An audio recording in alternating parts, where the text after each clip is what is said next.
Oke, selamat sore. Assalamualaikum warahmatullahi wabarakatuh. Bentar, saya rekam dulu. Waalaikumsalam eh warahmatullahi wabarakatuh. saya tuh lupa sebenarnya minggu lalu tuh saya mana ya neranginnya. Ya, oke kita kita ini aja ya share screen.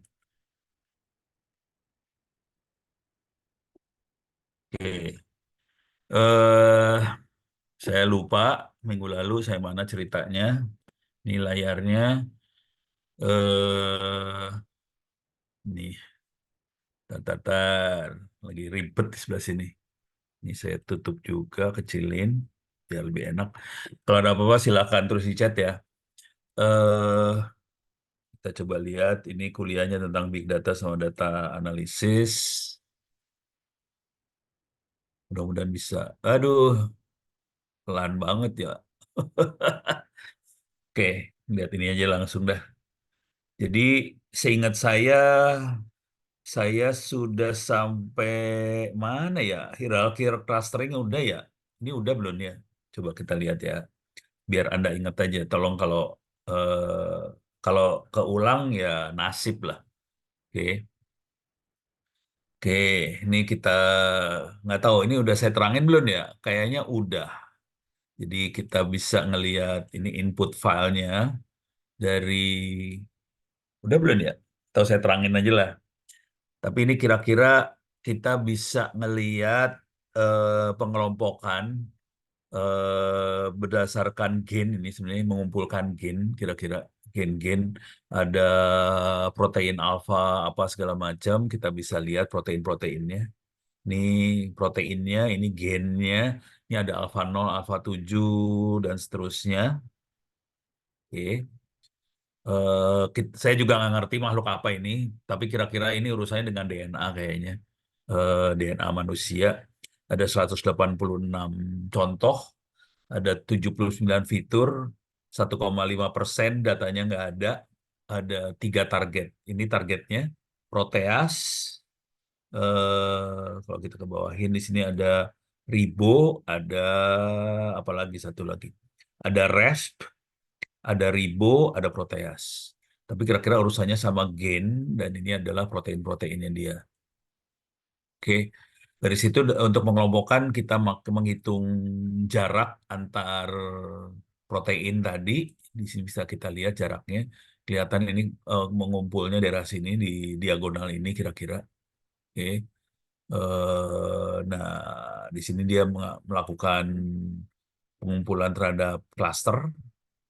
Ini kira-kira siapa keluarga siapa. Ya, pengelompokannya kira-kira kayak gitu. Ini bisa kita lihat nih klaster yang ini. Ini ada klaster Y,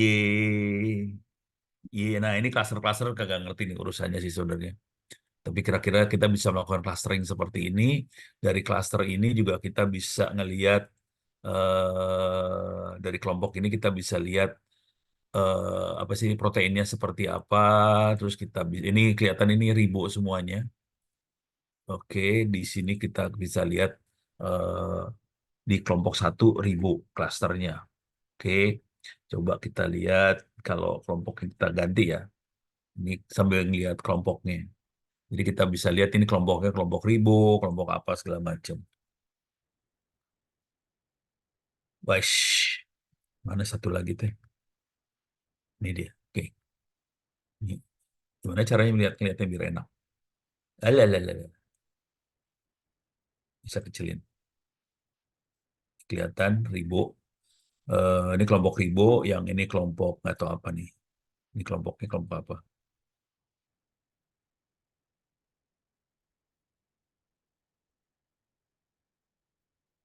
Ini kok nggak berubah? Ribu semua. Saya pengen cari yang proteas segala macam tadi.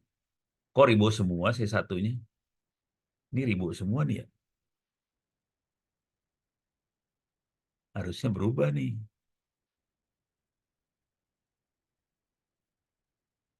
Cluster.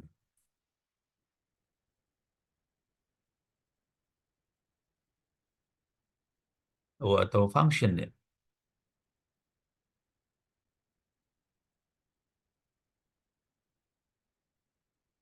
Iya lah.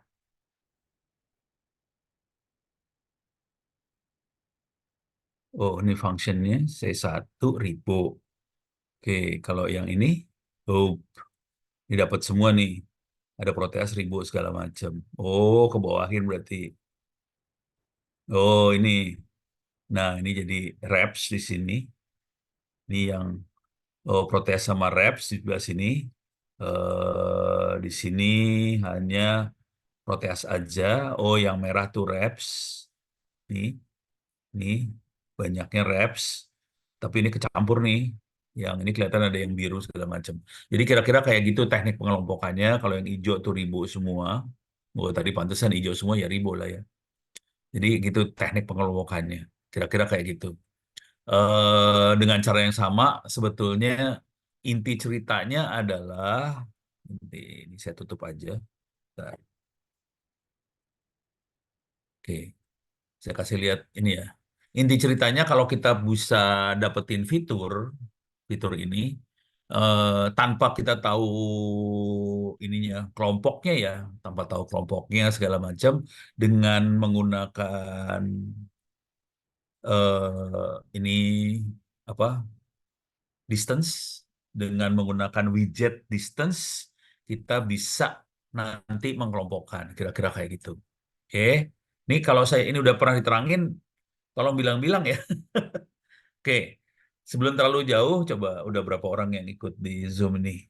Coba pengen tahu aja sih. Oh ini udah saya coba udah ada berapa orang? Ada 12 orang ya.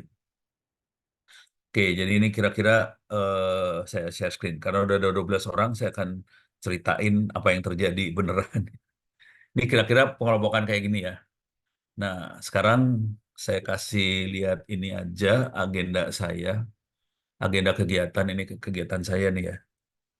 Jadi minggu depan, hari tanggal 26, ini kebetulan banget saya diminta untuk berbicara di Markas Besar TNI. Ini tanggal 26 minggu depan ya. Topiknya tentang artificial intelligence. Jadi topiknya tentang artificial intelligence. Di situ mereka pengen belajar yang namanya AI itu apa. Nah, sebetulnya yang saya terangkan di sini, ini kan judulnya lebih ke data analisis. Sebetulnya dari data analisis itu kita masuk ke AI. Caranya bisa masuk ke AI adalah setelah kita dapetin model tadi, jadi kemampuan dia melakukan pengelompokan, jadi caranya cuma gini aja sih sebenarnya. Kita bisa ngerubah programnya sedikit supaya jadi AI. Ini program saya rubah ya, bentar. Nih saya masuk sini. Kalau saya pengen ngerubah dia jadi AI, caranya kira-kira kayak gini. Ini programnya akan saya rubah. Jadi saya punya data seperti ini. Function, gain, alpha. Gitu ya. Nah, kalau saya rubah programnya, jadi kalau AI itu caranya adalah paling enak, saya paling gampang saya gambarin pakai model ya. Ini yang pertemuan kita pertama sih. Pertemuan kita pertama. eh Pakai Miro paling enak sih. Miro.com. Oke. Continuation with Google. Oke. Jadi bedanya program barusan dengan AI itu sebenarnya nggak jauh sih sebenarnya. Kita lihat masuk, ini ada orek-orekan, ini ada untitled. Ups, ini jangan nih masih dipakai nih kayaknya.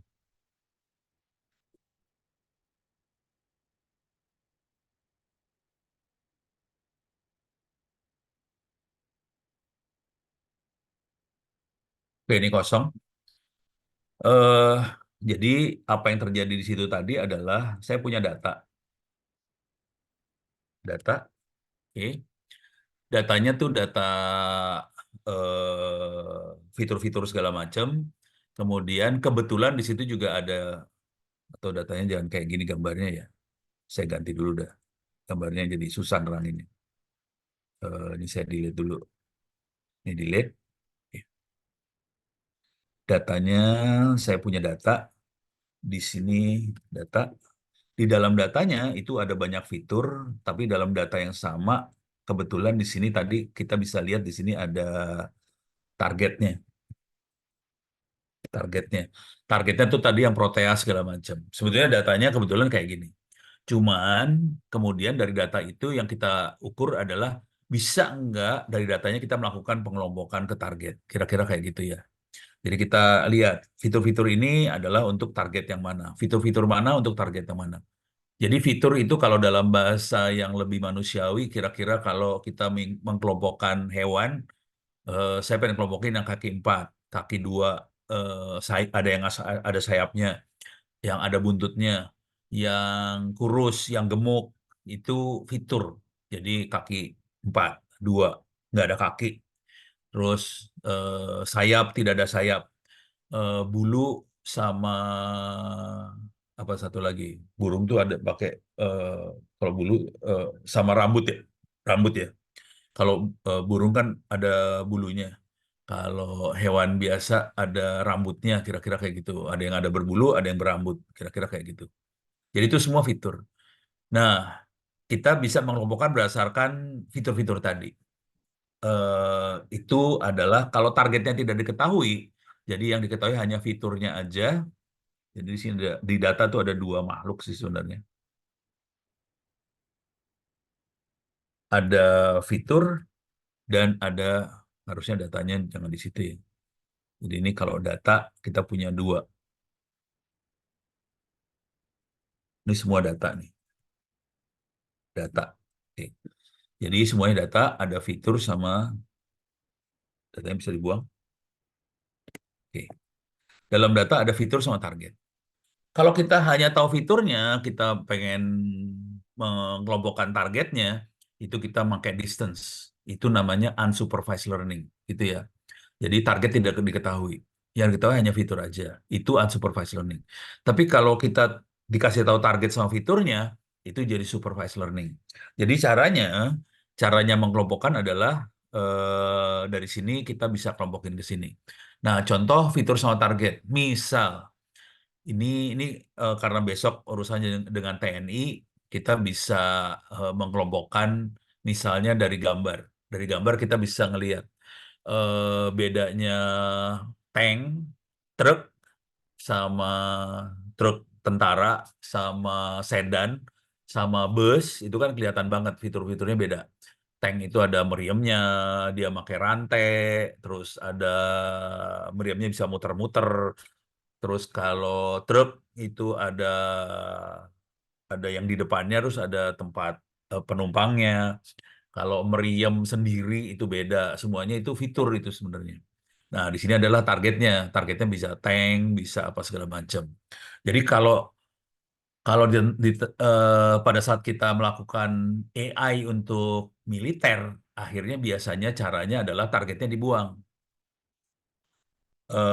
Kita kasih gambar, gambarnya dicek fiturnya ada apa aja. Dari fitur tadi kita bisa identifikasi, kayaknya ini tank, kayaknya ini truk, kayaknya ini kendaraan, kayaknya ini bus, kayaknya ini motor, gitu. Jadi itu fitur tuh kalau targetnya tidak diketahui. Cuman untuk bisa modeling dari fitur ke target, paling enak kalau kita tahu datanya. Kalau fitur kayak gini itu apa sih? Kalau fitur kayak gini tank, kalau fitur kayak gini truk, kayak fitur kayak gimana itu datanya kita tahu. Konsekuensi dari sini adalah kita butuh melakukan modeling. Modeling tuh pakai algoritma ya, algoritma untuk modeling itu. Nah, jadi dari data yang ini, yang lengkap kayak gini, kalau ada fitur ini targetnya apa, kita pakai algoritma modeling, dari sini kita dapat model nih sebenarnya. Dari sini kita dapat model. Model. Oke.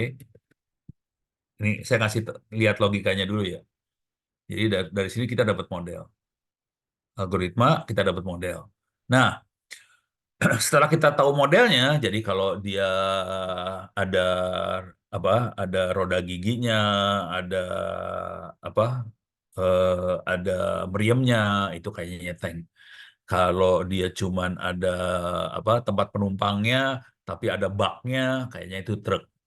Kalau dia bentuknya apa rodanya cuma dua, itu kayaknya motor. Jadi itu kita dari fitur-fitur sama target ini kita modeling dapat modelnya. Nah sekarang si tank lagi si TNI itu dia biasanya akan melakukan eh, apa pakai teropong dan sebagainya. Dia punya ini pakai teropong ya, teropong, teropong. Dia akan mencari teropong untuk melihat sasaran, melihat sasaran. Jadi sasarannya pakai gambar nih, misalnya gambar. Kalau yang tadi sasarannya bentuknya jadi, kalau yang tadi barusan saya terangkan sasarannya adalah pengukuran dari protein. Dari situ kita bisa dapat gain. Kira-kira kayak gitu ya. Kalau tentara dia pakai teropong lihat sasaran, dapetin gambar. Ini gambar apa? Nah, dari teropong dan sasaran dan gambar, kemudian kita lakukan lagi prediksi di sini. Prediksi. Prediksi. Ini logika yang dipakai di AI. AI kayak gini sebenarnya logikanya. Ini dah, gue kasih kasih ini dari mana enaknya? Sini ya. Oh ini dia. Nih, prediksi. Kemudian dia bisa nebak. Ini saya kasih lihat hasil tebakan nih. Misalnya di sini ada hasil tebakan. Oke, oke. Jadi logika berpikirnya cuma gini aja sih. Nih, balikin nih. Saya geser biar ada bagus sedikit. Nah, jadi dari ini data ini sering kali disebutnya training data. Training data. Dari training data, masukin ke algoritma untuk modeling, dapat model. Model ini dipakai nanti buat referensi waktu kita melakukan prediksi. Nah, si TNI akan pakai teropongnya dia untuk melihat ini sebetulnya apa? Apakah ini tank atau apa tadi truk dan sebagainya. Kalau dia TNI AL, barangkali yang dia lihat adalah ini apa? Ini apakah apa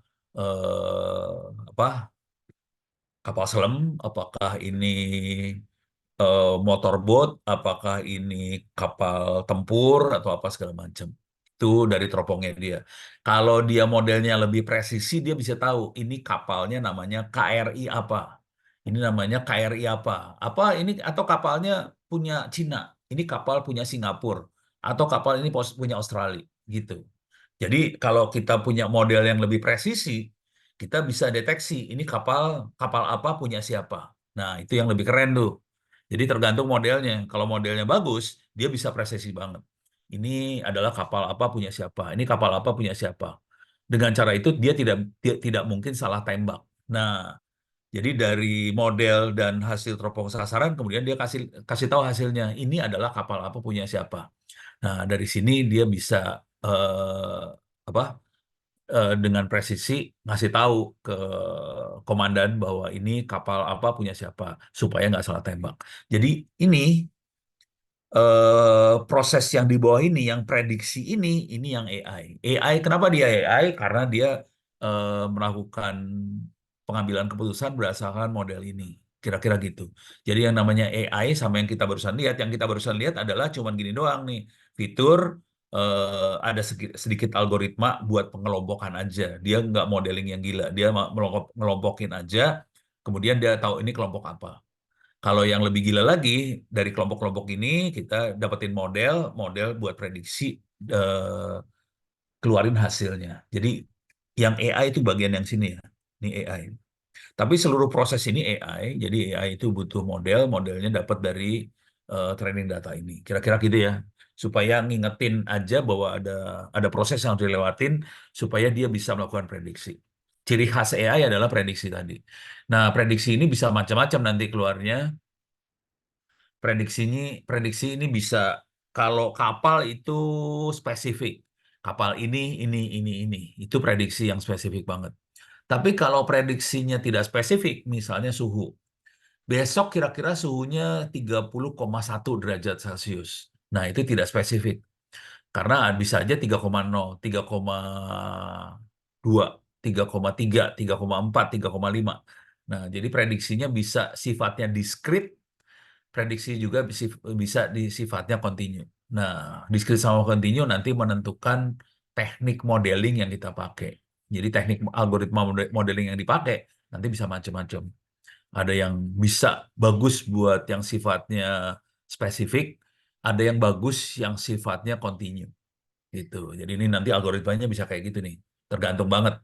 Tergantung dari data yang kita analisa. Gitu ya. eh Masing-masing beda kebutuhan sih. Masing-masing beda kebutuhan. Seringkali eh kalau yang sederhana biasanya diskrit. Jadi misalnya kita nganalisa tulisan, komentar orang. Misalnya ada orang posting di media sosial. Oh, ini menjelek-jelekan, ini negatif. Ini orang lagi nulis lagi, yang ini positif. Jadi dari tulisan aja kita bisa tahu ini negatif, positif, negatif, positif, negatif, positif. Kita melakukan modeling, dapat dari model. Kalau ada nanti ada tulisan lagi masuk, kita bisa prediksi ini positif atau negatif. Jadi kira-kira gini, cara berpikirnya kira-kira seperti ini ya. Oke. Dan ini yang akan saya terangkan besok hari Minggu depan ya, hari Selasa. Kira-kira kayak gitu ya, supaya kebayang. Jadi dengan kemampuan seperti ini aja banyak orang yang nggak ngerti gitu, sampai harus ke Mabes TNI lah, kantor staf presiden lah, Dirjen Anggaran lah, BPKP, semuanya pada sama, semuanya pada nggak ngerti yang ini aja sih. Jadi cara berpikir ini pada nggak ngerti sih, intinya itu. Supaya saya belum terlalu jauh, bentar. Ini minggu depan kita tetap kuliah. Kita baru akan libur tanggal berapa ya? Kayaknya kita baru akan libur tanggal sampai tanggal 4 masih ada kuliah. Tanggal 5 ke sana kita baru libur ya. Jadi tanggal 5 ke sana libur kita Lebaran. Ini aduh agendanya stres saya ngelihatnya udah mulai kacau udah. Oke. Nah yang kasihan nih yang kelas reguler nih parah. Kelas regulernya parah soalnya minggu depan aja kalau nggak salah saya ada webinar nih. Minggu depan ada webinar nih. Jadi ada kacau nih minggu depan. Alah, salah pencet. Oke, lanjut. Ini kalau ada pertanyaan silahkan ditanyain ya. Ouch. Alah, salah pencet. Oke, jadi mudah-mudahan kebayang cara berpikirnya. Nah, jadi ini cuman keluarin kelompok aja. Ini cuman, tapi ini kebetulan sebetulnya kelompoknya udah dikasih label. Kalau yang lebih ekstrim, kelompoknya nggak dikasih label. Yang ekstrim kelompok tidak dilabelin dan kita melakukan perhitungan. Saya kasih lihat yang ekstrim aja ya. Atau ya udah mumpung lagi ngomong kayak gini, kita ngasih lihat yang ekstrim aja. Oke, yang ekstrim ininya masih sama semua. Ini saya buang-buangin lah. Wait, sorry. Gimana ya? Ini saya buang. Ini datanya saya buang. Data table-nya nggak apa-apa. Oke. eh saya coba rubah sekarang programnya sedikit. Saya akan nganalisa gambar di sini. Oke. Tapi ini program yang belakang ini masih sama sih. Ini saya geser bisa nggak ya?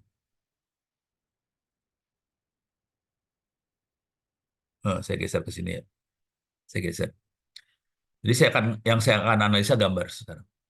Ini gambarnya ada 20 gambar, gambar binatang. Oke. Kalau kita lihat, salah pencet. Nih, bentuknya seperti apa? Bisa kita lihat gambarnya juga di sini ada image viewer. Kita bisa kasih lihat ke sini. Ini gambarnya kayak gini nih. Ada bebek, ada ayam, ada anjing, ada kucing, segala macam. Kalau kita sebagai manusia, kita bisa mengkelompokkan makhluk-makhluk inilah. Kira-kira bebek sama ini satu keluarga lah, sama ini satu keluarga, sama ayam satu keluarga, sama-sama kakinya dua, ada sayapnya. Ini sapi, ini misalnya yang atas ini foal sama horse satu keluarga lah, kira-kira kayak gitu. Sapi satu keluarga sama sapi ini, gitu ya. Ini ada yang warna coklat-coklat-coklat sama horse kayaknya satu keluarga juga. Itu sebagai manusia kita cukup bisa melakukan pengelompokan itu. Sekarang kita lihat datanya. Datanya cuma kayak gini doang nih datanya nih. Ini paling parah nih datanya. Datanya parah banget. Datanya cuma ada nama file, besar file, kilobyte, terus sama pixel. Tidak ada data misalnya kakinya dua, sayapnya dua, punya mata, punya buntut, ini ada berbulu, ini berambut, ini ada apa, gendut, kurus, coklat, putih. Ini nggak ada data-data itu nggak ada sama sekali. Jadi data-datanya cuma ini aja. Nah, dengan kondisi data seperti ini, kita harus cara mengekstrak fiturnya dia. Jadi ini nggak ada fiturnya nggak keluar, tidak ada fiturnya. Untuk ngekstrak fiturnya, kita pakai yang ini makhluk ini, image embedding. Image embedding yang dipakai adalah Google Inception V3. Makhluk apakah itu? Nah, masuk ke sini ya. Saya lupa, saya udah pernah terangin ini. Saya sering yang ngomong, saya akhirnya nggak tahu kelas ini udah diterangin atau belum. Tapi nggak apa-apa. Saya ulang ya, kalau kalau udah bilang aja. Inception, Inception, gini ya. Nah, ketiga.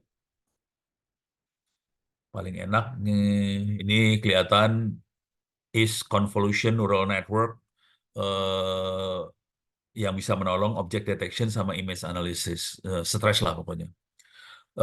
Akurasinya 78,1%, kira-kira kayak gitu ya.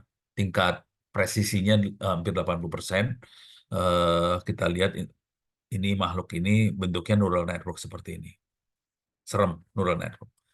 Apakah itu neural network? Neural network pada pada dasarnya regresi linier dari gambar, cuman gitu doang sih. Kalau kita lihat di sini, neural network ini supaya langsung AX plus B sama dengan Y. Kita lihat neural network sama hubungannya sama persamaan linear. Nah, ini dia neural networknya sama persamaan linear. Jadi ini neural. Jadi ini ada X1, X2, X3 segala macam. X ini pixel bentarnya ya. Oh, belum pernah ya? Ya udah, oke. Jadi ini kalau ini agak loncat nih, yang tentang gambar ini agak loncat ya. Saya agak loncat supaya agak nyambung sama contoh yang tadi. Bahwa dari contoh itu kita bisa merubah programnya sedikit untuk contoh-contoh yang lain. Jadi ini kan tadi inputnya pixel. Jadi ini X1, X2 sampai Xn itu pixel. Pixel dikali A1 ini W. Jadi persamaannya bukan AX plus B ya. W1, W2, W3 sampai N dijumlahin. Jadi ini WX1, WX2 sebenarnya kalau persamaan saya kan AX plus B. Jadi AX-nya tuh ini. Tapi X-nya pixel banyak. Gitu ya. X-nya pixel banyak. Terus di sini dia nulisnya activation function itu B. Jadi AX plus B sama dengan Y. Jadi ini persamaan linear aja sih sebenarnya.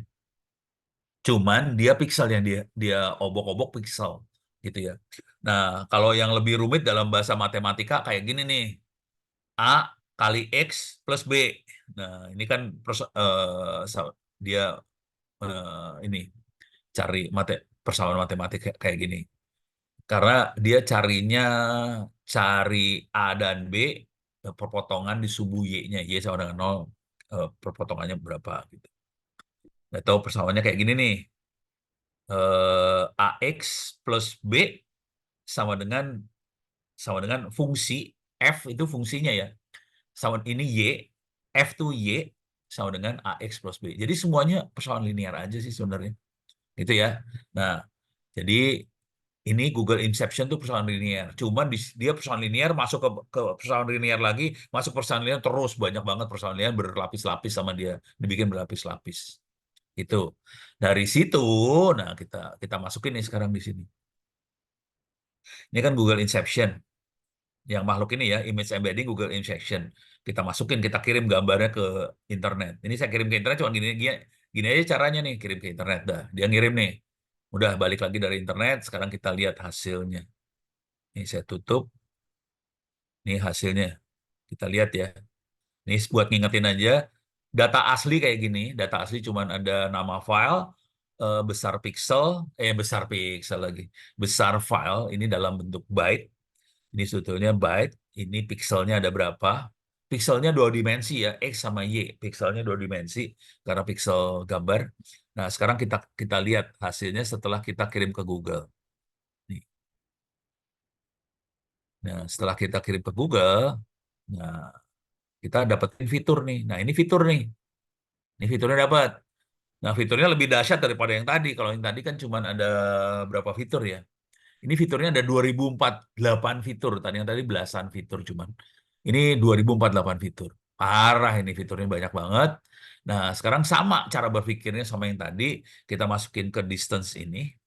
Nah, jadi kita melakukan pengelompokan. Nah, sekarang kita lihat mapnya kira-kira kayak gini nih. Mapnya dia. Jadi intinya ini bagus. Kalau yang warna birunya ngacak, kacau kita ceritanya. Kalau warna birunya di tengah tuh bagus. Kira-kira cara berpikirnya gitu. Jadi antara apa sih?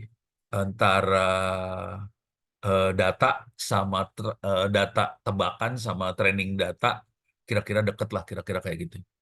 Jadi ini bagus sih, ada di diagonal.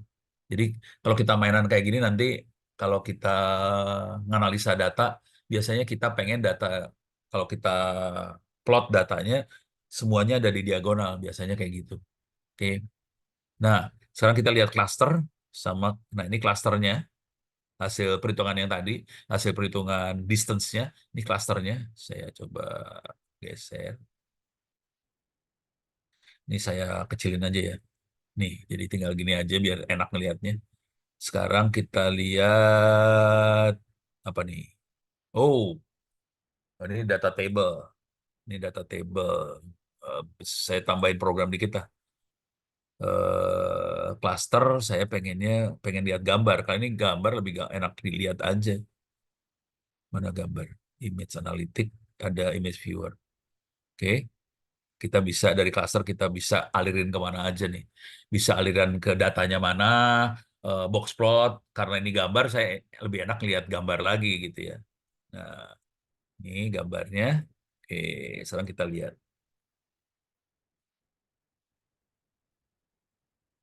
Nih dia.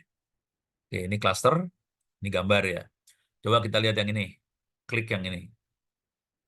Kelihatan ini sama-sama lucunya. Ya, ini kelompok lucu nih kayaknya. Coba kita lihat yang ini. Ini kelompok yang warna putih. Tapi kalau kita sebagai manusia kita tahu ini salah yang di tengah nih. Yang kiri kanan benar, ini adalah kayaknya kelompok-kelompok sapi gendut. Ini tengah salah, ini namanya biri-biri, kambing. Cuman kan gambar nggak tahu kalau bahwa komputer nggak tahu bahwa itu kecil. Dia nggak tahu, dia pikir ini sama kecilnya, padahal yang kita tahu yang tengah ini kecil banget dibandingin sama sapi ini salah. Jadi dia salah karena komputer blow on. Udah gitu, coba kita lihat di sini. Nah ini kita bisa lihat, ini kayaknya bener. Ini kita lihat lagi. Ini kayaknya salah. Ini kuda tuh gede, sementara yang ini nih kayaknya kecil gitu. Goat itu kayaknya goat tuh apa kambing ya kecil. Sementara ini kuda gede. Cuman kalau di gambar ini kan kayaknya sama aja gedenya, padahal beda. Yang ini skalanya lain, yang ini gede, yang ini kecil sebetulnya. Nah ini kita bisa lihat ini satu keluarga. Ini kita bisa lihat satu keluarga. Kalau kita lihat ke sini. Ini sama-sama kaki empat semua kelihatannya kaki empat semua nih ya. Coba kalau kita lihat ke yang ini. Nah, ini ada kelompok lagi yang dia bingung dilepasin padahal ini sapi-sapi juga. Ini sebenarnya sama ini sama nih. Sama ini sama.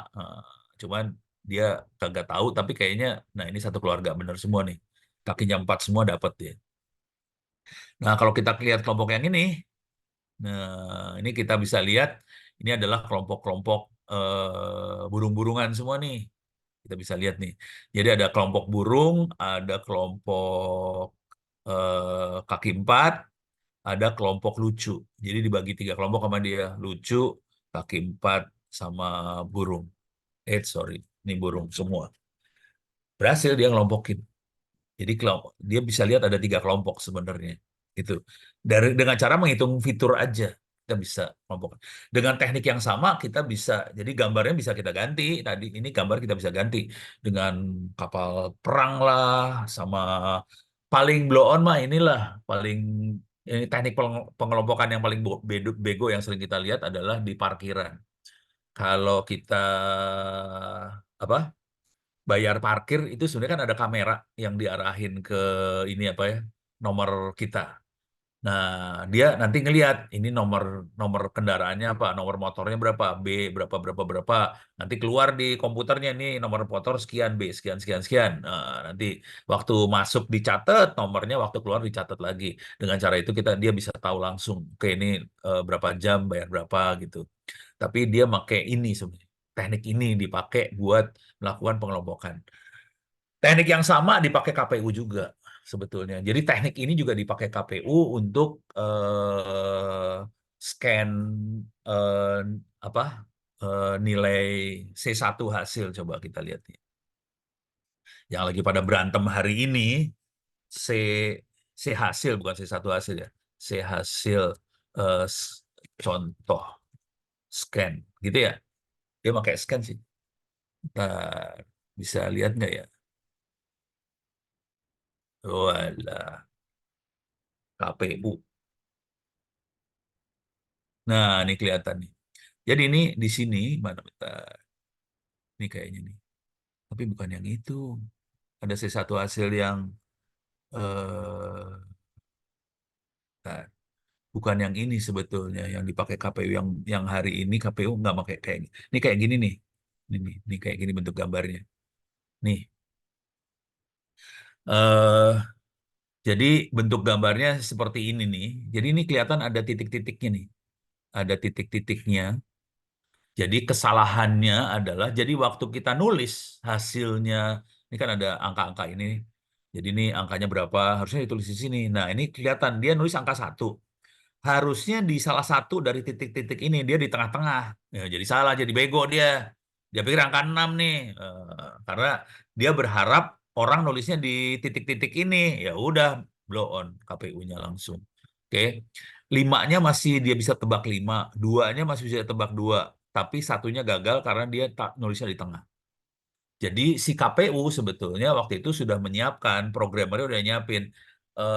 Dia kalau nulisnya benar ditaruh di sini, di titik-titik ini, kemungkinan besar program buat scannernya jadi tahu, oh itu 1, ini 5, ini 2.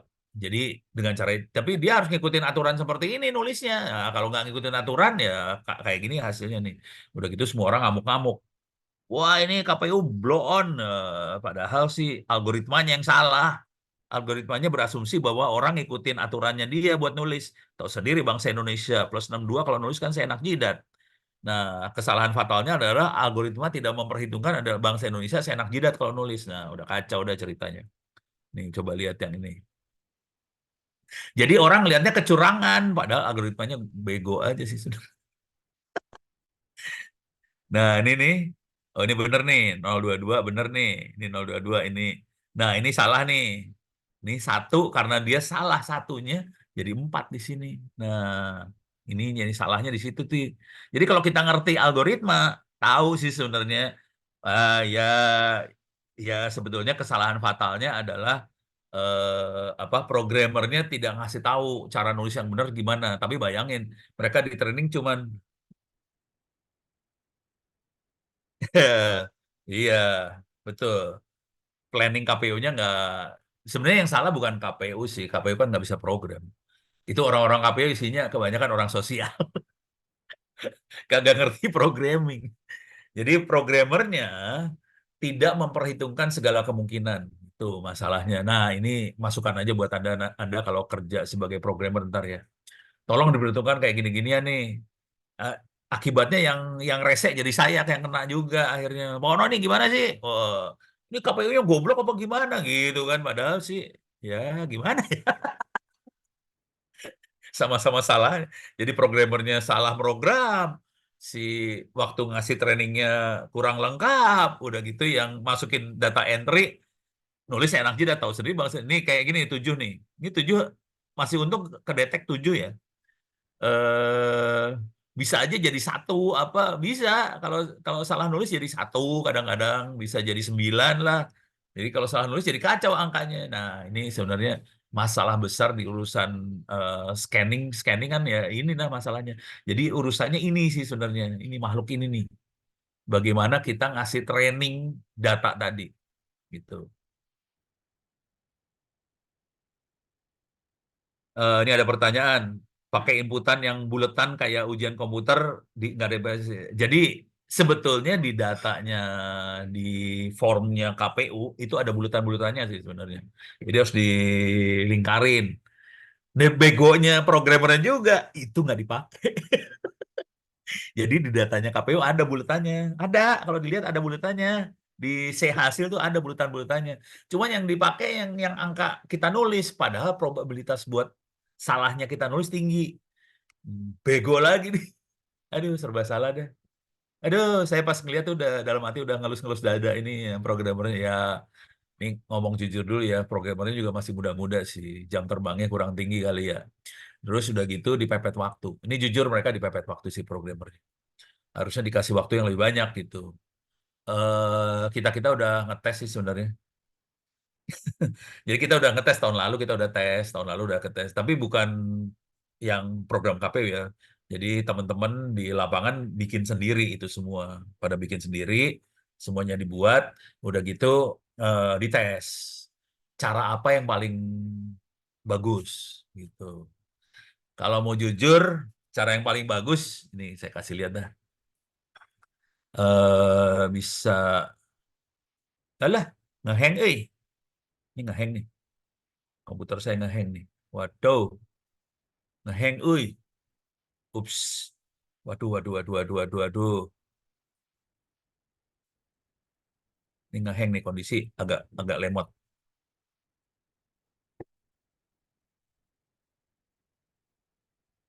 Ini rada ngehang ya. Aduh, aduh, aduh, aduh, aduh.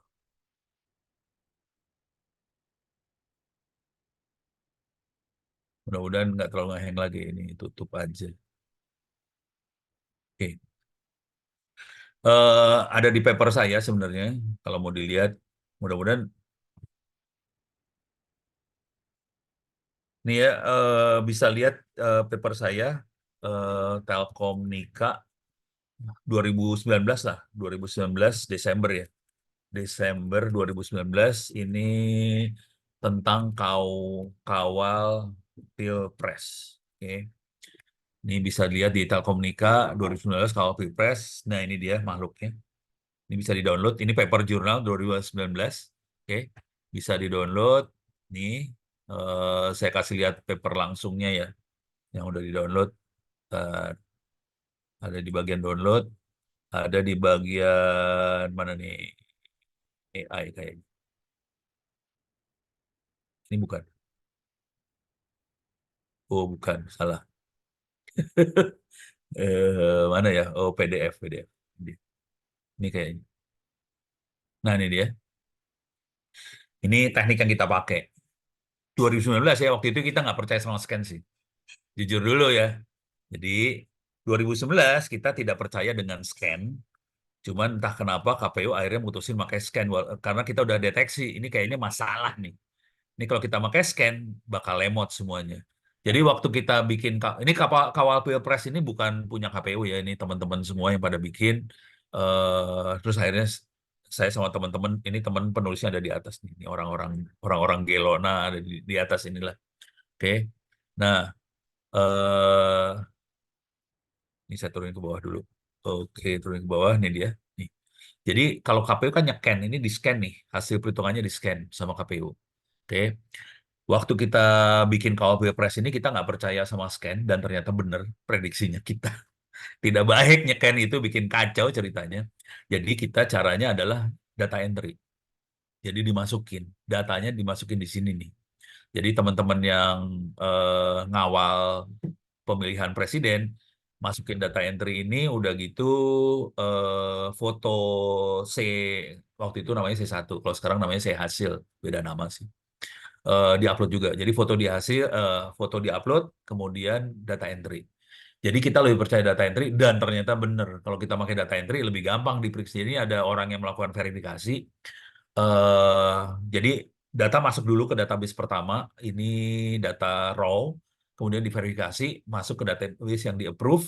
Setelah dicocokkan antara data entry sama gambarnya, approve, baru dimasukin ke web. Nah, artinya ada dua server di sini. Ada server database di belakang firewall.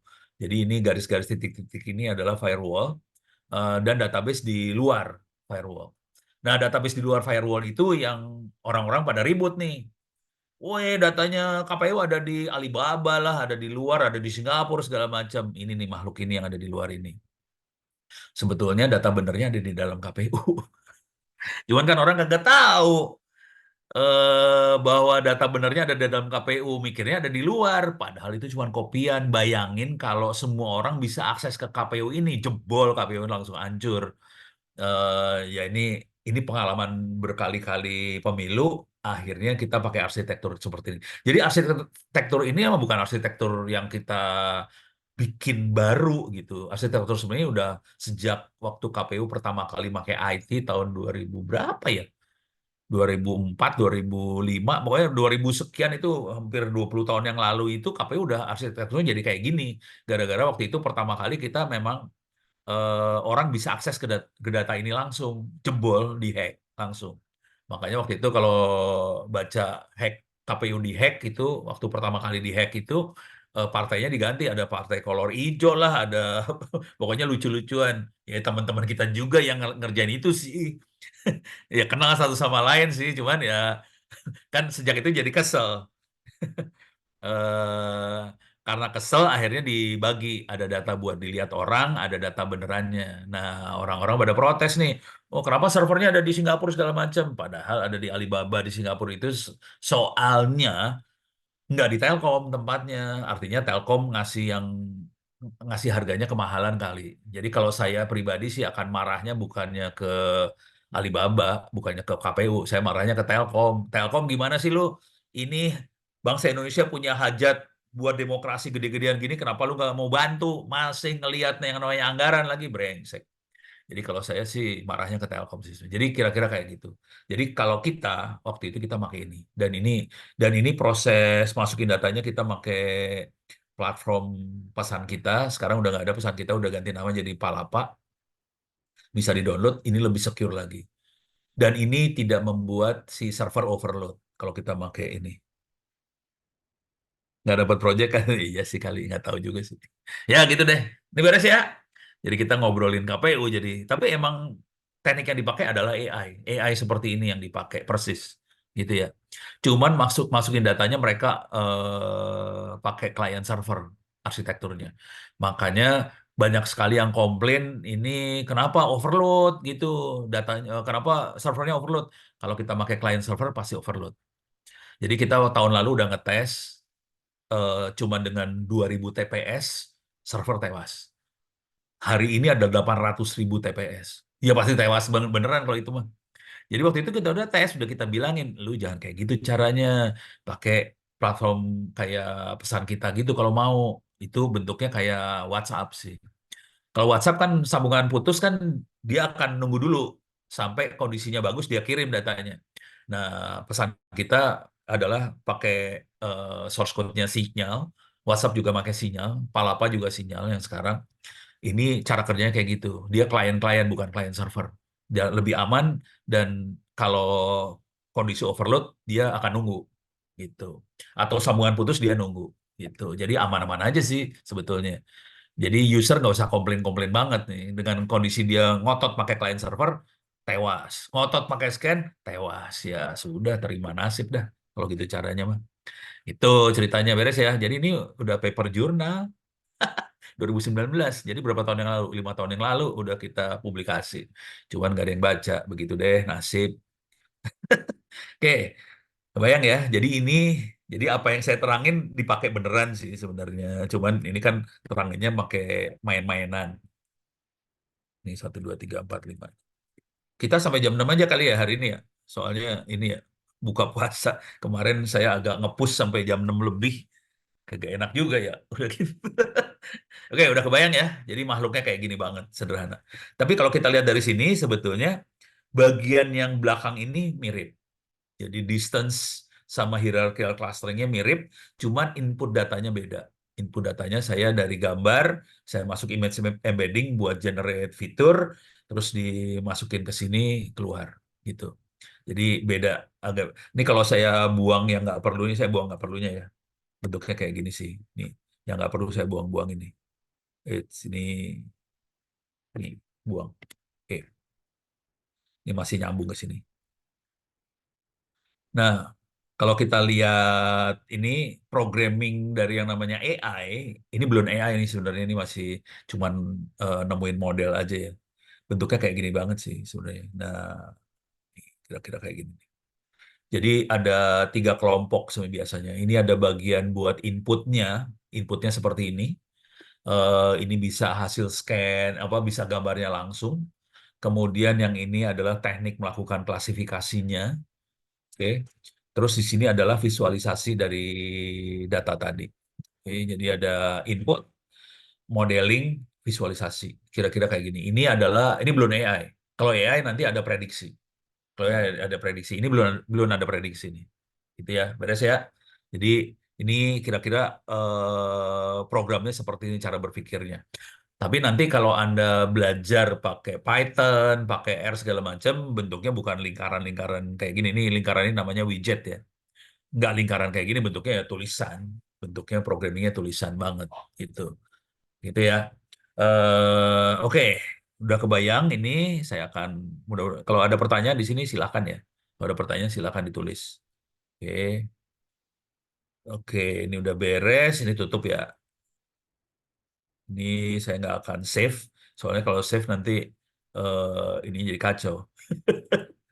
Oke, saya punya waktu sekitar 8 menit lagi. Saya akan jalanin lagi orange canvas-nya. Oke. Jadi ini tadi satu contoh, tapi saya kasih lihat gimana cara ngembangin contoh. Jadi kita sih dikasih contoh. Ini tadi, ini saya lupa soalnya saya sampai mana. Ini saya loncat ke sini tadi ya, ke hierarchical clustering. Saya nggak tahu ini classification tree udah dikasih. Saya minggu lalu saya mana saya lupa soalnya. Asli lupa, nggak tahu. Kayaknya ini udah classification tree kayaknya belum ya. Coba nih, coba ini saya udah belum ya? Ini nggak tahu saya. Udah belum ya? Oke, kita lihat aja ya. Ini teknik klasifikasi. Jadi di dalam AI, data science segala macam, itu salah satu ilmu yang dikembangin adalah bagaimana kita melakukan klasifikasi. Pengelompokan lah, klasifikasi, pengelompokan lah kira-kira. Kalau tadi lewat gambar, tadi protein yang kita, nah ini bunga iris nih. Iya, klik dulu. Nah, ini iris, bunga iris itu ada sepal sama petal, ada sepal length, petal, sepal width. Oke. Nah, ini kita bikin klasifikasi dan hasil klasifikasinya kita lihat di sini nih. Ini klasifikasi. Oke. Ini modelingnya pakai classification tree, algoritma yang dipakai. Ini hasilnya dia. Nah, ini hasilnya dia. Saya tutup dulu ya. Ini hasilnya dia. Ini hasil klasifikasinya dia. Sekarang kita lihat plotnya juga. Ini plotnya kayak gini. Nah, kita lihat hubungannya antara dua makhluk ini. Jadi selalu mainnya, kalau kita main data science, segala macam, pasti urusannya klasifikasi lagi. Coba kita lihat. Ini makhluk ini ada di mana nih? Makhluk biru. Kalau saya klik di sini, lihatin birunya langsung berubah nih. Ini kelompok ini adalah yang biru ini. Dan kelihatan dia sendiri. Oke. Nah ini, di sini, sisanya ada di sini. Tapi kelihatan kecampur banget nih. Antara dua merah sama hijau kecampur. Karena Aris ada 3 jenis. Ada Aris setosa, Aris versicolor, ada Aris virginica. Setosa itu biru sendirian. Dia gampang diklasifikasinya. Sementara yang 2 lagi kecampur nih. Nah, ini kalau kita kayak gini bingung dia kecampur. Coba kalau kita lihat yang ini dia berhasil dia Kalau besarnya apa petal width-nya lebih besar dari 1,7 itu kelihatan bahwa itu sebagian besar adalah hijau Aries virginica. Ada satu yang salah. Berarti ada merah salah satu. Kalau yang ini kita lihat dia berhasil klasifikasi ini si Aries versicolor. Jadi dia caranya cuma ngelihat petal length, petal width. Ini kelihatan. Ini dari petal width lebih besar dari kita lihat petal width lebih besar dari 1,9 dia kemungkinan dari kelompok yang ini. Kemudian dia lihat lagi petal length-nya lebih besar dari 1,7 atau lebih kecil dari 1,7. Nah, dia klasifikasi kayak gitu. Tapi dia masih banyak salah-salah gitu. Jadi cerita yang di sini adalah dengan ukuran-ukuran tadi kita bisa mengelompokkan. Ini peta length langsung gampang. Ini setosa, Arisatosa peta length-nya beda sendiri dari yang dua. Yang dua peta length-nya lebih besar 1,9 kita lihat langsung dari petal width. Ternyata campur dia. Nah, kalau dia besarnya petal length-nya 1,7 lebih besar dari 1,7 kelihatan, cuma ada satu yang salah. Kalau di sini kayak gini. Kalau kita pakai yang ini, kelihatan ada satu lagi yang salah, tapi yang lain di sini. Kalau di sini ada dua yang salah, ya gitulah kira-kira. Beres ya. Jadi ini masalah pengelompokan aja. Kira-kira kayak gitu ya. Nah, dari sini kita bisa ganti contoh juga sih sebenarnya. Nih, ini kita kayak ganti contoh. Tapi waktu tinggal 4 menit, susah ya. Kita bahas ini aja dulu lah, jangan ganti contoh lah. Ntar besok-besok ganti contoh. Cuman ini masalah pengelompokan aja ya. Nah, ini kita close without saving. Saya jalanin lagi nih. Jadi dunia ini dipakai, ini semua dipakai banget. Nanti contoh-contoh pengelompokan bisa aja, misalnya saya ngeliatin nilai Anda-Anda, nilai Anda semua. Nanti saya melakukan pengelompokan. Ini kelompok anak jago urusan jaringan. Nah, nilai jaringannya pada bagus-bagus. Ini anak-anak yang jago urusan data science. Bisa kelihatan dari kelompok kayak gini. Terus keaktifan orang di webinar, apa segala macam, kita bisa melakukan pengelompokan sih. Dan itu yang biasanya dipakai sama orang-orang HRD. Biasanya pengelompokan juga di. Kira-kira gitu. Ini kira-kira kalau di tentara misalnya, ini kayaknya bakat jadi jenderal. Ini bakatnya jadi kolonel doang, tapi jago di apa di taktiknya, di taktisnya dia jago. Jadi mereka melakukan pengelompokan juga sih. Ada yang bisa jadi pimpinan, ada yang bisa jadi taktis aja, ada yang cuman bisa ngangkut amunisi doang. Ya, udah itu kalau itu yang makanannya banyak sama kuat, itu amunisi yang diangkut. Oke. Nah, ini classification tree udah kebayang tadi. Nah, ada lagi dunia yang lain lagi namanya principal component analysis. Ada satu lagi sebenarnya. Ada feature ranking ini ada dua makhluk yang agak agak mirip tapi beda nih sebenarnya. Jadi ada PCA, Principal Component Analysis, ada feature ranking. Cuman waktu tinggal 2 menit. Yang gampang feature ranking aja deh. Yang itu rada susah soalnya. Ini file. Wah ini dia makainya make ini tadi ya, yang DNA nih ya, yang dia pakai. Ada 79 fitur di situ. Terus ada 3 klasifikasi. Oke. Cuman ada missing value-nya 1,5. 1, jadi jadi dalam fitur ini kalau kita lihat datanya ada nilai yang hilang sih. Jadi datanya nggak semuanya full. Ini kalau kita lihat di sini, kalau kita alirin ke sini, ini datanya nih. Nah ini yang tanda tanya tuh nggak ada nilainya nih. Jadi dari protein-protein yang dilihat, ini ada yang datanya hilang. Oke, jadi DNA-nya ada yang datanya hilang, ada yang full. Jadi 1,5% datanya nggak full. Jadi ada yang hilang satu-satu. Nah, supaya hilangnya bisa apa? Bisa tetap kita olah, kita biasanya kita pakai fasilitas ini input. Input. Input itu kalau ada data yang hilang, mau diapain nih datanya? Yang kosongnya mau diapain? Kalau don't input, datanya nggak akan diisi. Cuman kalau kita cari rata-rata di situ, kita bisa isi rata-rata. Atau kita ngisi dengan nilai tertentu, fixed value, itu ya. Atau pakai model, atau random value, segala macam. Kita bisa atur. Yang ini kebetulan kita ambil rata-rata aja lah ya. Nah, ini caranya gitu. Kita ambil rata-rata supaya data hilangnya jadi keisi. Tidak. Nah, sekarang kita bisa bikin ranking nih. Ranking. Ini bikin ranking. Ranking dalam artian gini. Dari kan tadi kita ada targetnya ya. Targetnya tuh ada 3 jenis tuh. Ribo, apa, ada 3 tuh tadi ya. Nah, untuk dapetin target tadi, yang penting protein yang mana sih yang nentuin target tadi gitu. Kira-kira kayak gitu. Ntar. Ini kelihatan ada 2 ini yang protein pentingnya nih. Oke. Ada yang alfa-alfa ini kan ada alfa 7, alfa 1, alfa apa segala macam. Ternyata tidak menentukan. Yang paling menentukan yang 2 ini. Atau kalau mau 3, 3 Diau F, Diau G, Spo Early. Saya nggak ngerti ini yang makhluk apa. Pokoknya ini nama-nama protein lah. Kira-kira kayak gitu. Oke. Nah, ini yang akan nentuin. Nah, sekarang kita lihat hubungannya sama scatter plotnya dia. Oke, balikin lagi ke sini. Nih, oke, nih, uts,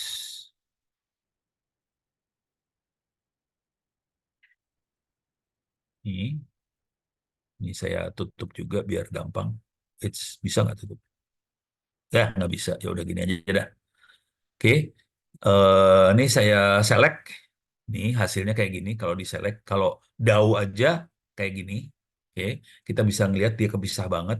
Cuman nggak semua sampel jadi dipakai sih sebenarnya. Nah, ini mulai ada error-errornya. Ini kelihatan, ini rada susah untuk misahin yang 2 ini. Ini ada beberapa yang susah dipisah nih. Yang ini susah, ini susah, ini susah. Ini yang hijau kelompoknya ada di sebelah sini, tapi ada yang nyempil ke sebelah sana. Oke, kalau yang ini hilang semua.